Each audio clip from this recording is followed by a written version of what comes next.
इस्राएल एबे खुशीर लुहरे भासुछि सते जेपरि दीपावलीर माहौल। दीर्घ 2 वर्षर युद्ध पर इस्राएल एवं हमास मध्यरे होइछि अस्त्रविरति। समस्त 20 जन बंधकों गाजारू मुक्त करा जाइछि। रिपोर्ट अनुसार सेमानंकु 2टी बैच रे मुक्त करा जाइछि। प्रथम बैच रे 7 जन एवं द्वितीय बैच रे 13 जन बंधकों मुक्त करा जाइछि। बंधक माने इस्राएल रे पहुंची आउ सेमानक परिवार को भेटिछंती।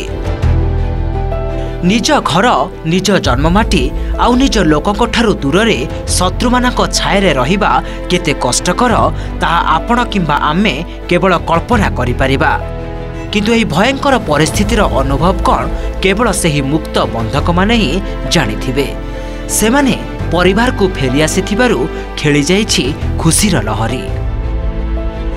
इस्राएल स्पष्ट करिछि जे ही मुक्ति हमास एवं इस्राएल मध्यरे अमेरिका समर्थित अस्त्रविरति चुक्तिनामार एक गुरुत्वपूर्ण पदक्षेप।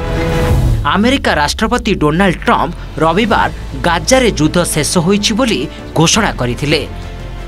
युद्धविरति चुक्ति अनुसार हमास 20 जन जीवित बंधकों मुक्त करिछि।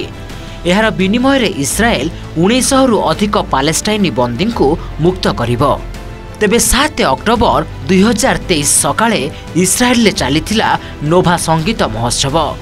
एई माहौल भितरे हमास आतंकवादी माने एक भयंकर आक्रमण करिथिले जहा इस्राएल इतिहास रे एक कलादाग पालटि गला।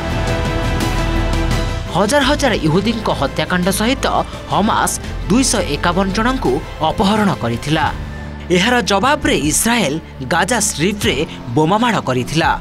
प्राथमिक शांति चुक्ति रे हमास इस्राएली बंधक मानकु मुक्त करिथिला, किंतु प्राय 50 रु 60 बंधक रहि जाइथिले।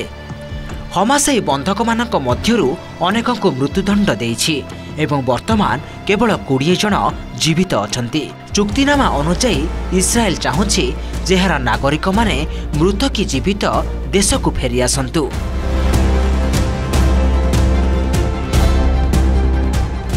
एही प्रक्रिया एबे आरंभ होई जाइछि। Bureau report, OTV.